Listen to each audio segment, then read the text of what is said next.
都说伦敦啊，藏龙卧虎。最近几天呢，陆续看到好几个大案子，非常大的案子啊。这个可能大家从我们前期的视频里也多多少少看到一些，要不然是56个亿，要不然是20个 million， 差不多这个2个亿人民币被 Nca 冻结，在中国犯了事儿，结果跑到英国来，在英国被告上法庭。我们今天呢，就来和大家从法律层面来分享一下一些和大家息息相关的一些关键词和关键数据，比如说什么是 Nca， 比如说什么是这个叫 Frozen Order， 什么叫做 Disclosure Order。我们今天很荣幸再次请到 Becky Bedford 先生，一个从业32年的英国大律师 Barrister。他今天呢，会和我们具体的来分享一下他在过去32年当中处理过的一些和 Nca 相关的、和 Frozen Order、Disclosure Order 和 POC 2002相关的这个法案非常重要，和 POC 2002这个法案相关的一些案件和一些经验，这些经验呢是非常有帮助的，希望大家有时间可以看完，可以看懂。Let's welcome Mr. Becky Bedford to discuss.To introduce about POCA 2002, Nca, National Criminal Agency, Disclosure Order, Frozen Order, all those related definition and practical experience. Well, thank you, Peter. Thank you very much. Glad to be here. And, I welcome the opportunity to talk about the Nca, Frozen Orders and Disclosure Orders, particularly as they affect people who come from China and settle in the UK on golden visas. Rich people. People with lots of money, who've acquired that money in China before settling in the United Kingdom. That's correct, yeah. Yeah. Well, typically, some people may find themselves in difficulty with the Chinese authorities. Yes. In the last 5 years, we found a lot of similar cases coming from China with regulated activity of the investment, but been challenged by the Chinese authority. And so what the Chinese authorities have increasingly done is approached the UK National Criminal Agency, Nca, yeah.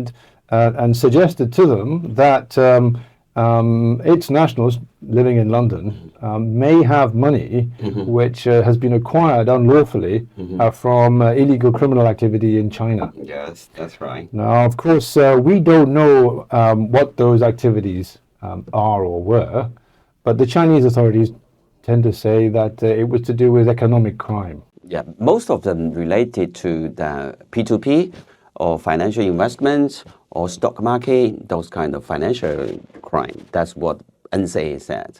Now, because the Chinese nationals are living and settled in the United Kingdom under a visa or so forth, they can't be extradited to China. So they are safe in the United Kingdom. Of course.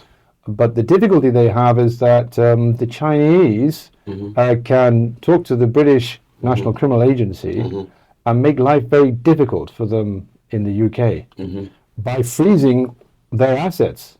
The money, assets, property.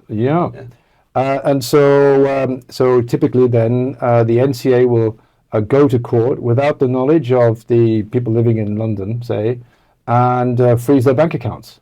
That's very interesting because I saw 3 cases now, without acknowledgement, go to the court straight away with a very simple, straightforward paper from Chinese authority.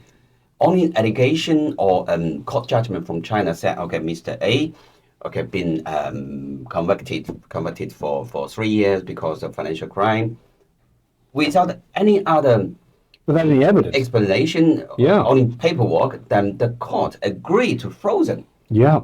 The frozen is not a very high threshold, right? It's a very low threshold. Yeah. And at the beginning, it's done, as it were, behind the back of the Chinese individuals living in London. So they only get to hear about it after their assets have been frozen. And it doesn't stop there, because not only do their bank accounts get frozen, but the British National Criminal Agency will try to take any properties that they own as well.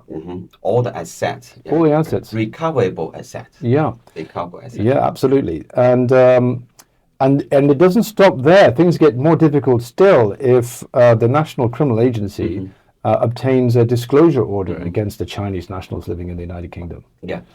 We saw some cases very interesting that, some activities in China was legal, but the government introduced a new law. They changed the act, changed the law, then suddenly those activities become illegal. So how can we identify that income generated by the past, maybe 10 years ago, and to tracing those money as illegal income? Yep. It's very difficult. It's very difficult. I mean, if you're a Chinese national and you've, let's say, escaped to the United Kingdom and you're living here, it's only a very low bar that the NCA has to cross in order to freeze your assets. And obviously the best way to resolve the case would be to go back to China and to persuade the Chinese authorities that there was no criminal activity in the first place.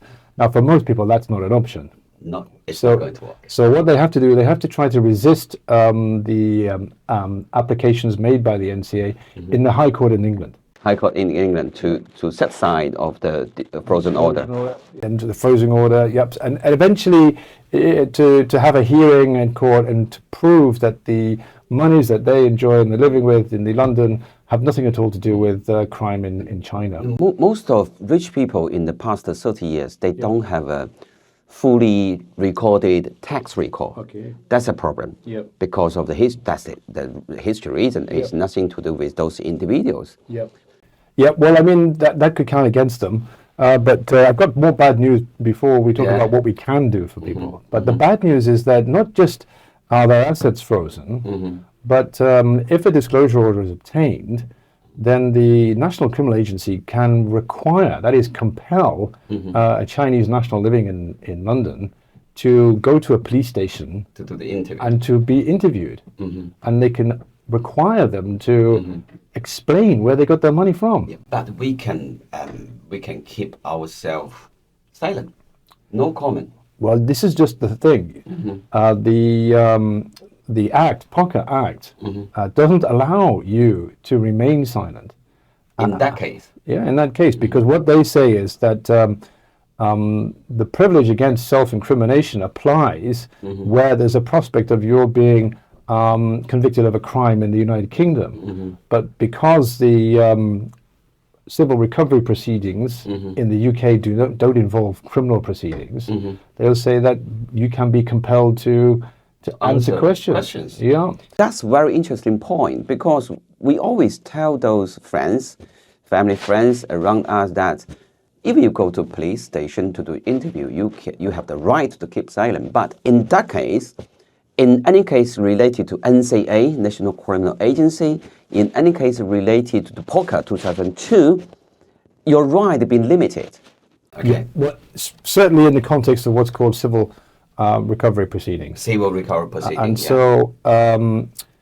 so that's a very great difficulty, because if you don't answer the questions, which potentially could give the NCA the information it needs to prove that your assets have been obtained from illegal activity in China. Activities. So you don't want to, you wouldn't want to answer questions in that situation. But if you don't, then the potential is that you actually do commit a criminal offence. That is the offence of failing to answer questions. So those are really big problems. Let's go back one little bit step. Okay. Let's share our experience. The process, okay, is from WeChat. It's from WeChat. Okay. If you release your information, especially your financial information via WeChat, Yep. at the same time, you are monitored by the authority, Okay. which is mean that authority can easily get your bank account detail, information, balance. Right. First step, WeChat. Second step is authority obtain the information. The third step is Chinese authority is going to contact NCA. Yep. Ask NCA to deal with that case as international cooperation. Yes. Okay? Yes. So the point from the perspective from NCA Yep. is very interesting. Yes. It's the balance. Yep. How much money you have in your bank account. If you only have £100,000, then not interested. If you have £1 million, okay, the NCA getting start excited, okay? They're going to approach the court, ask for frozen order. Yep. That's step 5. Yep. Step 6 Yep. is you realize that you've been tagged, Yep. okay? Your account cannot access anymore. You approach bank say, look, you have to contact police. Yes. Then you are going to realize that you've been issued a frozen order. Yep. Then you start to raise the issue to the court. Say, look, okay, I'm going to find a barrister, find a solicitor, fight with police or fight with NCA. Yep. Later on, if NCA found enough evidence to prove that illegal income, Yep. you are going to have big trouble. Okay, they may forfeit all the asset. That's right. They'll take the money from you. Yeah. And what's interesting is that they take the money from you for themselves. Yes. That's for the NCA in the Yes. UK. They don't take the money and give it to the Chinese authorities. No. So the Chinese authorities win. They may have some deal. Well, we don't know anything about Yeah. any deal, but the point is that if they take your money and they persuade an English court Yeah. that the money that has been frozen in fact came from illegal activity in China, Yeah. then the NCA will get the money. Yes, that's the motivation. And so there's a lot of pressure then on individuals to try to come to a deal with the NCA. To Pre-settlement, right? you know, some sort of, so maybe some sort of shared agreement, just so that they can escape the obligation to have to give evidence in which they might incriminate themselves, or just to be able to get some of the money back that's been frozen, Yeah. rather than risk, you know, a long set of proceedings that might take, you know, a couple of years to resolve, and where the outcome is uncertain. Just one other thing that I wanted to mention. I mean, in a recent case, which we've talked about, case of How, Mr. T and Mr. H. Yeah. the Chinese authorities should not be trusted to give truthful information to the NCA. In spite of it being accepted to a great extent by Western commentators that the Chinese authorities are prepared to take repressive actions against its nationals abroad, in spite of, or in the full knowledge that the Chinese authorities may do that. Nevertheless, the court held that unless the individual Have evidence. was themselves a political opponent, Yeah. then they wouldn't pay attention to that risk. So, and they said that the problem for these Chinese individuals was that they'd come to the UK on a golden visa. They hadn't applied for asylum. So the position might have been different had they applied for asylum. And, you know, other nationalities, I can think about Russians, for example, Russian oligarchs, they have no problem about being very rich and about applying for asylum at the same time. Because most of the Chinese don't understand the definition of asylum. Okay. The first instance for Chinese people realize asylum it's kind of shame for the family members, but they don't understand is asylum can be, you know, identified as your political opinion, special group, religions, Yes. and many reasons can be apply asylum. Yes, and I think you know, asylum has perhaps in recent years been associated with people who are fleeing countries where they have no income. Yeah. And so it's said that they're not genuine in their political beliefs. It's just that they're trying to come for a better life. But if you're a rich person from China, you're not coming here necessarily For the benefit, to get to improve your economic circumstances. Yeah. You're already quite wealthy, but you must understand that asylum is for rich and poor, and I think there certainly would be a case for I think wealthy Chinese nationals to be able to claim asylum on the basis that because they're rich, they're being targeted by the Chinese authorities. That's cool. So whether they have a political opinion or not, and if most people want to keep their opinions to themselves, that's not necessarily the test. The test is whether you are actually being targeted because of your wealth. And if the NCA are targeting you because the Chinese authorities have said that you've committed a crime, then it seems to me that you have an argument for saying that you have been targeted by the authorities. Exactly. Yes. So I think the approach of coming here on a golden visa and expecting that to protect you from the attentions of the national authorities in China and the National Criminal Agency in the UK, that's a mistake. The better view is to apply for asylum. It's an option. Yes. It's an option. Yeah, considerable, valuable option. Yeah. So, what's your suggestion for those potential clients or potential friends may face that similar situation?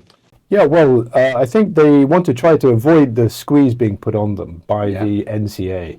So after your assets have been frozen and you've lost your access to your bank accounts, and then you're being told that you must attend for an interview, otherwise you may go to prison if you don't answer. Before that happen? Well, you need to take legal advice. Based on your personal circumstances. Yeah. Okay. What you mustn't do is allow yourself to be pushed about.